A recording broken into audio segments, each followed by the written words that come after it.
فإن دعوة أهل السنة، دعوة أهل الحديث، دعوة السلفيين، دعوة أهل الأثر تقوم على التربية والتصفية. غیر مسلموں کے تعلق سے دیکھیے، یہودیوں سے شروع کرتا ہوں، کیونکہ سب سے زیادہ سابقہ اللہ کے نبی جناب محمد رسول اللہ کو انہی سے پڑھتا ہے. تصور کیجئے گا، ایک یہودی اپنا کپڑا لے کر نبی اکرم کے گلے میں ڈالتا ہے، ڈال دیا اور پکڑ کے اینٹھنے لگا ایسے. اللہ کے نبی نے کہا یہ کیا کر رہے ہو؟ میڈیا والو، اس واقعے کو سننے کے بعد ایمانداری کے ساتھ بتانا کہ محمد رسول اللہ کیسے لگ رہے ہیں. کپڑا ڈالا، ایٹھا. اللہ کے نبی نے کہا کیا کر رہے ہو؟ اس نے کہا کہ میرا قرض دے دو، تم نے جو روپیہ مجھ سے ادھار لیا تھا دو، مجھے ضرورت ہے. اللہ کے نبی اس کو کیا کہتے ہیں؟ بھائی میں نے 7 دن کی مہلت مانگی تھی، 1 ہفتے کا وعدہ مانگا میں نے کیا تھا، ابھی تو 5 ہی دن ہوئے ہیں، 2 دن باقی ہیں. تم وقت سے پہلے مطالبہ کر رہے ہو، ابھی نہیں ہے میرے پاس. اس نے کہا اے محمد نام لے کر، اور جب میں نبی کا نام لوں تو آپ سب کہو صلی اللہ علیہ وسلم. اللہ کے نبی صلی اللہ علیہ وسلم نے فرمایا بخیل ہے، کنجوس ہے وہ آدمی جس کے سامنے میرا نام محمد آئے اور وہ مجھ پر درود نہ پڑھے. سب سے چھوٹا درود یہی ہے صلی اللہ علیہ وسلم. کہا کہ ابھی تو ٹائم ہی پورا نہیں ہوا. اس نے کہا مجھے آج ہی دو، آج ہی ضرورت ہے. اللہ کے نبی فرماتے ہیں کہ آج تو میرے پاس نہیں ہے. اس نے کہا اے محمد صلی اللہ علیہ وسلم میں تمہیں یہاں سے اٹھنے نہیں دوں گا، جب تک تم میرا قرض نہیں دے دو گے میں تمہیں یہاں سے جانے نہیں دوں گا. وہیں بیٹھ گئے. ٹھیک ہے بھائی، تم نہیں جانے دیتے ہو تو میں بیٹھ جاتا ہوں. وہیں بیٹھ گئے، اسی زمین پر بیٹھ گئے.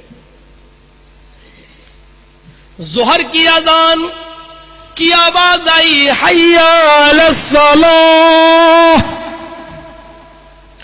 اللہ کے نبی صلی اللہ علیہ وسلم اس یہودی سے کہتے ہیں اجازت دو تھوڑی، میں جاؤں نماز پڑھ لوں اور نماز پڑھنے کے بعد میں مسجد سے پھر یہیں پر آ جاؤں. اس یہودی نے کہا پہلے میرا قرض دے دو اور شوق سے جاؤ، نہیں دیتے ہو تو میں تمہیں نماز پڑھنے کے لیے بھی نہیں جانے دوں گا.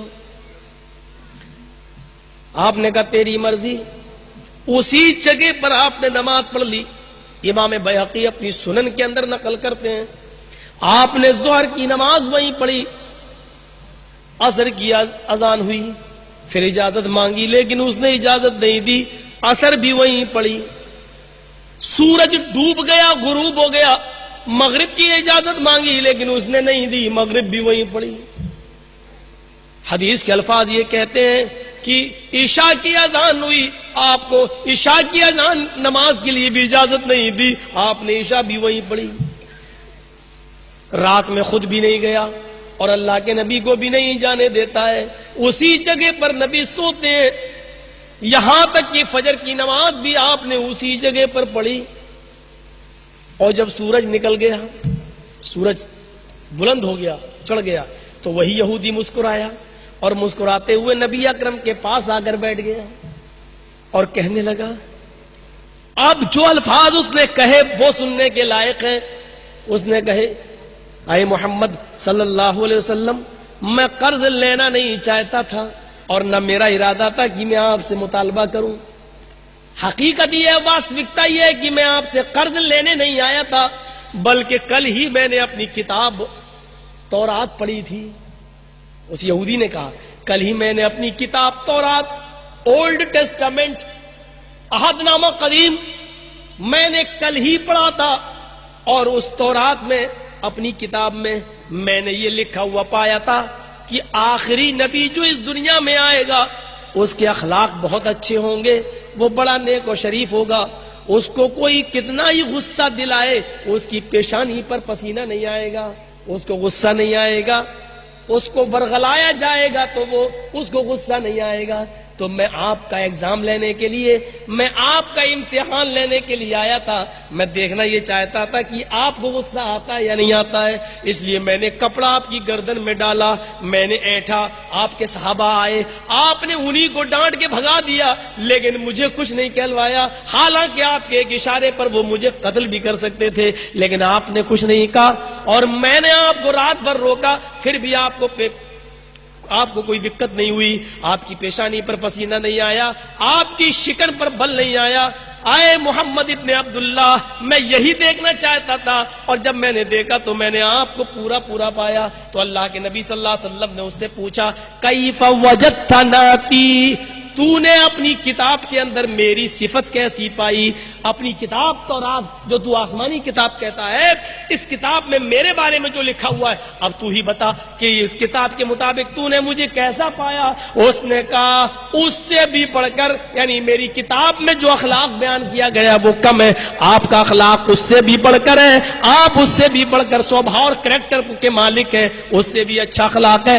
پھر اللہ کے نبی کہتے ہیں پھر تجھے اسلام لانے سے اور میرے اوپر ایمان لانے سے کون سی چیز روک رہی ہے؟ اس نے کہا کوئی نہیں، بس اتنی سی گزارش ہے، ہاتھی یدگا ابایگا الاسلام. اے اللہ کے نبی آپ اپنا ہاتھ بڑھائیے، میں بھی اپنا ہاتھ بڑھاتا ہوں. اللہ کے نبی نے ہاتھ بڑھایا اور اس یہودی نے بھی ہاتھ بڑھایا، اور یہودی کا ہاتھ جب اللہ کے نبی کے ہاتھ سے ٹچ ہوتا ہے، ہاتھ ملتا ہے، تو یہودی چیخ پڑتا ہے اشہد ان لا الہ الا اللہ واشہد ان محمدن عبدہ ورسولہ. یہ کلمہ پڑھ کر وہ اسلام لے آیا. اب اگر یہ دہشت گردی ہے کہ کوئی بٹھائے تو بیٹھ جاؤ، کوئی کہہ رہا ہے کہ میں جانے نہیں دوں گا تو ٹھیک ہے میں بیٹھ جاتا ہوں، کوئی کپڑا لپیٹ کے مروڑ رہا ہے اور آپ کچھ نہیں کہہ رہے ہیں، اگر یہ سب دیکھ کر کوئی آدمی اگر اسلام لے آئے یہ دہشت گردی ہے تو جاؤ دہشت گرد ہے.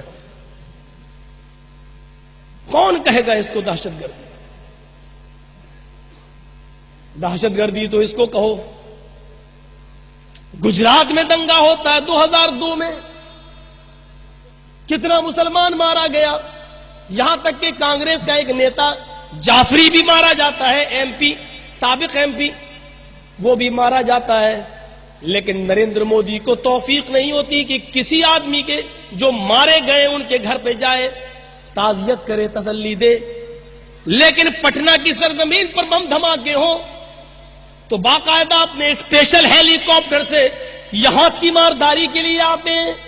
پٹنہ میں ان کی ریلی میں اگر کوئی آدمی دھماکوں میں مر جائے تو اس کو دیکھنے کے لیے گجرات سے چل کر، احمد آباد سے چل کر، اپنے اسپیشل فلائٹ سے اور ہیلی کاپٹر سے چل کر ان کی تیمارداری کی جائے اور 5-5 لاکھ روپے کا چیک دیا جائے، اور خود تمہاری گجرات کی دھرتی پر 5000 سے زیادہ مسلمان قتل کر دیے جائیں، کانگریسی نیتا بھی قتل کر دیا جائے. تم ان کے گھر پہ آج تک اس 10 و 11 سال کی مدت میں ایک دن نہ جاؤ. اس کو کہا جاتا دہشت گردی، اس کو کہا جاتا ہے آتنکواد، اس کو کہا جاتا ہے ٹیررزم. جاؤ، اگر تم نے اپنی ماں کا دودھ پیا ہے تو جو کیس بنتا ہے بناؤ میرے اوپر. ہم نے نریندر مودی کو آتنکوادی کہا ہے، جاؤ جو کیس بنتا ہو بناؤ میرے اوپر، تمہیں جو سزا دینا ہو دو. ہم تو اتنا ہی کہیں گے، ہم آہ بھی کرتے ہیں تو ہو جاتے ہیں بدنام، اور تم قتل بھی کرتے ہو تو چرچا نہیں ہوتا.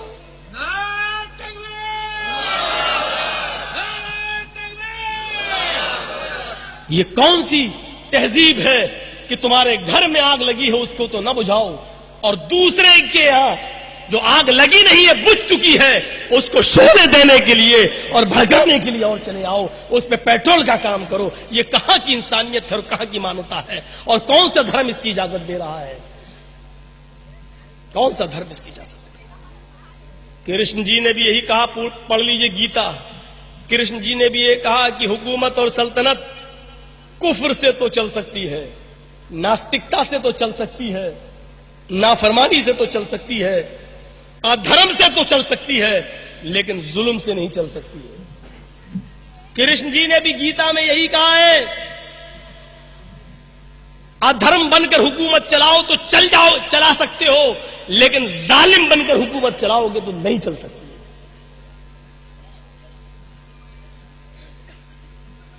وہ یہودی اسلام لے آیا.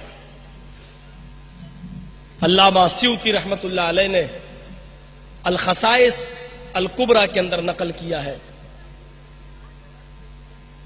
کہ وہ یہودی خود تو اسلام لے آیا اور جب اپنے گھر گیا اور اس نے یہ واقعہ یہ قصہ جب اپنے گھر والوں کو بتایا تو اسلم الیہودی واہل بیتہ، اس کے پورے گھر والے بھی اسلام لے آئے.